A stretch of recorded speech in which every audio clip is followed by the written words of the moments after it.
Welcome to Kapoor Heights.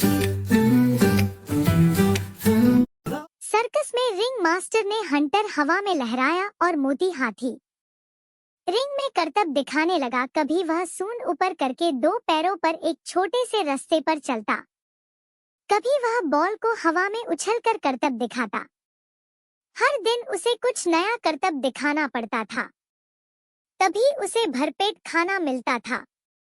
जिस दिन दर्शक कम आते थे या मोती हाथी थका होता था, जैसे रात का शो, तब तक वह बहुत थक जाता था। इस कारण वह वही पुराने आसान करतब दिखाकर वापस चला जाता था। उस दिन रिंग मास्टर उसे आधा ही खाना दिलवाता था। भूख से परेशान मोती हाथी एक जगह बैठकर सोचता, काश किसी तरह यहाँ से भागा जाए।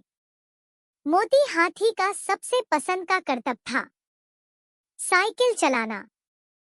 उसके लिए एक बड़ी सी साइकिल लाई जाती थी, जिसकी बड़ी सी सीट पर बैठकर मोती हाथी पूरे रिंग में साइकिल चलाता था।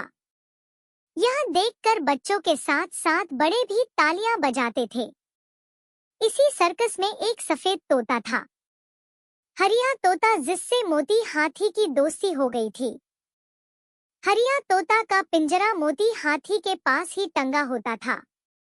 दोनों बातें करते रहते थे, जो कि बाहर वालों को समझ में नहीं आती थी। हरिया तोता बोला, क्यों मोती हाथी भाई, आज भी कम खाना मिला है क्या? मोती हाथी बोला, हाँ भाई, आज तो बहुत ही कम खाना मिला है। तुम्हें तो पूरा खाना मिल जाता है। यह सुनकर हरिया तोता बोला, कहाँ मोती हाथी भाई, खाना तो पूरा मिलता है, लेकिन वो खाना डालने वाला आधी हरी मिर्च तो अपने घर ले जाता है। मोती हाथी बोला, हाँ भाई, मैं तो थक गया हूँ, सोने की कोशिश कर रहा हूँ, तो भूख के कारण नींद नहीं आ रही है। हरिया तोता बोला, भाई मुझे तो इन्होंने पिंजरे में बंद कर रखा है, लेकिन तुम तो ताकतवर हो, यहाँ से भाग सकते हो। मोती हाथी ने अपनी सूंड हिलाते हुए कहा, हाँ भाई, कई बार मन में आया, लेकिन यहाँ से मेरा जंगल बहुत दूर है, पैदल कैसे जाऊंगा, और शहर में रहा तो ये फिर से पकड़ लेंगे। हरिया तोता बोला, मेरे पास एक तरकीब है, लेकिन अगर तुम मुझे भी साथ ले चलो तो मैं बता सकता हूँ। मोती हाथी यह सुनकर बहुत खुश हुआ। वह बोला, हाँ हाँ बताओ, मैं पक्का तुम्हें ले चलूंगा। अरे तुम्हें पिंजरे समेत ले चलूंगा। जंगल में जाकर हम पिंजरा तोड़ देंगे। हरिया तोता बोला, वो देखो सामने तुम्हारी साइकिल खड़ी है, उस पर ही चलते हैं। रात को तुम खूंटा तोड़कर साइकिल ले आना, फिर मेरे पिंजरे को उसमें रख लेना। मोती हाथी को हरिया तोता की बात बहुत अच्छी लगी। रात को उसने साइकिल उठा ली और हरिया तोता का पिंजरा अपनी सूंड से उठाकर साइकिल पर रखकर वह चुपचाप साइकिल चलाता हुआ जंगल की ओर चल दिया। रात भर चलने के बाद सुबह के समय दोनों जंगल में पहुंच गए थे। मोती हाथी ने कहा, भाई बहुत थक गए, अब तो कुछ खाने के लिए चाहिए। हरिया तोता ने कहा, ठीक है भाई, तुम जाकर कुछ खा लो। मोती हाथी ने देखा सामने गांव के पास गन्ने का खेत था। वह गन्ने खाने लगा। गन्ने खाकर उसका पेट भर गया। वह वापस आया तो देखा उसकी साइकिल के पास कई सारे जानवर खड़े हैं।